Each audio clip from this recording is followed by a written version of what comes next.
National highway 48 पर रोजाना लाखों रुपए टोल टैक्स वसूला जाता है, लेकिन यात्रियों को बुनियादी सुविधाओं का अभाव झेलना पड़ रहा है।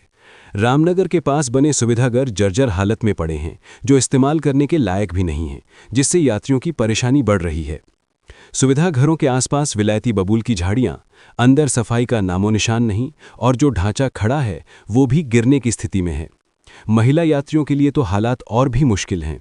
और वहीं हाईवे किनारे लगी रेलिंग कई जगहों से टूटी हुई है। नालियों के ऊपर फेरो कवर नहीं होने से नालियां पूरी तरह से अवरुद्ध हो चुकी हैं। इस वजह से बरसात के दौरान पानी भराव और गंदगी की स्थिति बनी रहती है। सवाल उठता है, इतना पैसा आखिर जाता कहाँ है? लोगों का कहना है कि NHAI के द्वारा टोल टैक्स पूरी ईमानदारी से वसूला जाता है, तो बुनियादी सुविधाओं का हक भी उतनी ही ईमानदारी से दिया जाना चाहिए। स्थानीय लोगों ने मांग की है कि हाईवे पर बने सुविधाघरों की मरम्मत कर उन्हें उपयोग योग्य बनाया जाए और रेलिंग व नालियों की स्थिति सुधार कर यात्रियों को राहत दी जाए।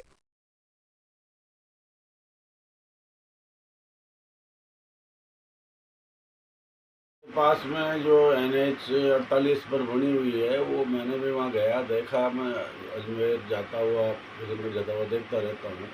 तो वो बहुत जर्जर अवस्था में है, उसकी रिपेयरिंग की बहुत ज़रूरत है। वो बहुत ज़्यादा डैमेज हो चुका, वो कभी भी गिर सकता है।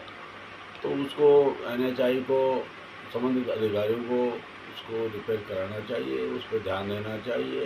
और जो सर्विस लाइन की जालियाँ रात को एक्सीडेंट से ट्रकों द्वारा टूट जाती है, उनको जितना जल्द से जल्द हो रिपेयर कराया जाना चाहिए।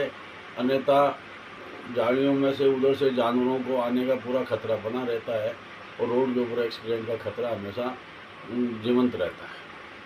देखो, मैं हाईवे रोड पर मेरा सफ़र होता रहता है। मैं कभी अजमेर साइड में या जयपुर साइड में जाता हूँ, तो हाईवे रोड की जो दुर्दशा है वो काफ़ी दयनीय बनी हुई है। मतलब कि इतने खड्डे, इतने वो बने हुए हैं कि ऐसे लगता है कि लोकल रोड हो। पहले ऐसी व्यवस्थाएं नहीं थी, और इन व्यवस्थाओं की वजह से हमारे दिमाग में कई बार ऐसे आती है कि यार, हाईवे रोड पे जो NHAI के थ्रू से जो टोल टैक्स लगे हुए हैं, उन पे ऐसे जो भी बना रखा है पेमेंट वो दे रहे हैं, और जो मतलब फास्टैग लगा है उस हिसाब से सब कुछ नियम से लगे हुए हैं सारी चीज़, लेकिन फिर भी मतलब ये व्यवस्थाएं बिगड़ी हुई है। और ऐसे ही हाईवे रोड पे कई जगह मतलब शौचालय बने हुए हैं। इनकी व्यवस्था आज के 2-3 साल पहले अलग व्यवस्था थी, और आज देखने को देखते हैं तो हालत ख़राब है उनकी। उनकी पूरी जर्जर अवस्था हो गई है, ना कोई साफ़ सफाई है, ना टाइम पे उनमें पानी नहीं आ रहा है। तो एक शौचालय जाने का भी अपने दिमाग में नहीं आती भाई यहाँ पे रुक के शौचालय जाए। और कई बार ऐसे होता है कि जो रेलिंग बनी हुई है और एक्सीडेंट के द्वारा उस रेलिंग टूट जाती है, टूटने के बाद वो भी व्यवस्थित तरीके से वापस नहीं लगती है। इस वजह से भी एक्सीडेंट होने के चांस ज़्यादा हो जाते हैं, क्योंकि आवारा पशु अंदर आ जाते हैं। ये भी एक कारण बनता है। और एक है कि जो नालियाँ निकली है हमें रोड की साइड में कई जगह, तो नालियों की व्यवस्था भी सही नहीं है। नाली पे ऊपर ऐसे लगा रखे हैं कि कई बार गाड़ी नहीं आती है, उसके ऊपर जाने के बाद वो टूट जाती है, कई बार गाड़ियाँ फंस जाती है उसके अंदर, ऐसी भी हालत बनी हुई है। तो ये व्यवस्थाएं पूरी ख़राब हो रखी है।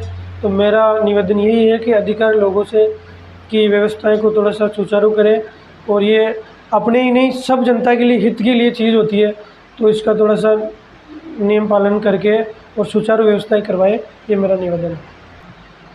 देखो, ऐसे ही अभी जो रामनगर के पास में शौचालय बना हुआ है, उसकी हालत ऐसी है कि उसकी छत है बिल्कुल जर्जर तरीके से हो रही है।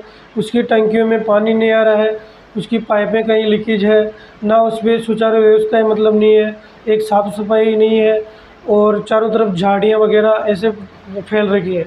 मतलब कोई भी अपन सोचते हैं कि भाई यहाँ पर सोच करने के लिए जाए, लेकिन उससे पहले अपने दिमाग में आता है यार यहाँ व्यवस्था बिल्कुल ख़राब है, मतलब ऐसी चीज़ नहीं है। तो ये व्यवस्थाएं पूरी बिगड़ी हुई है। देखो, ऐसा है, अभी तो NHAI की तो स्थिति खराब है ही है, क्योंकि इनको कोई ना तो सार संभाल करने वाला है।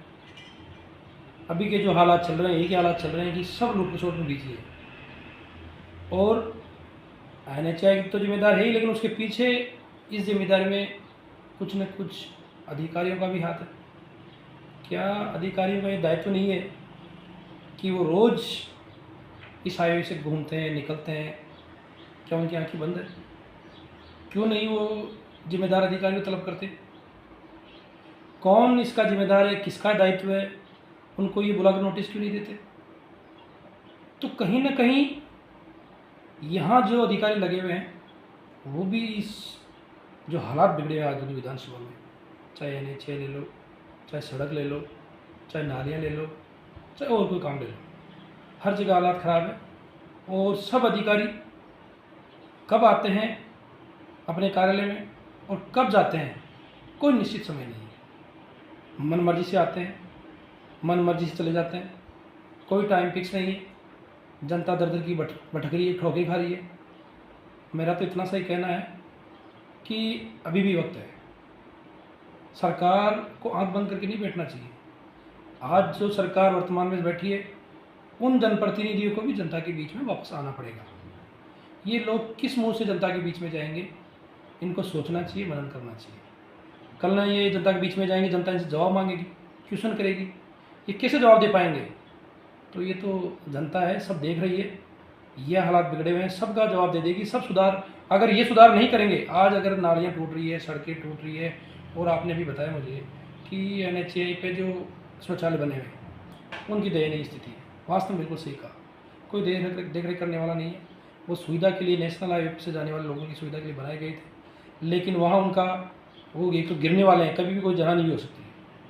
और जब जनानी होगी तो ये आज अधिकारी बैठे हैं लिपापोती करके इसको दफ्तर में दबा देंगे। तो मेरा इतना सा कहना है, अधिकारियों से भी कहना है कि आप अधिकारी बाद में बने हो, पहले किसी न किसी के आप बेटे हो।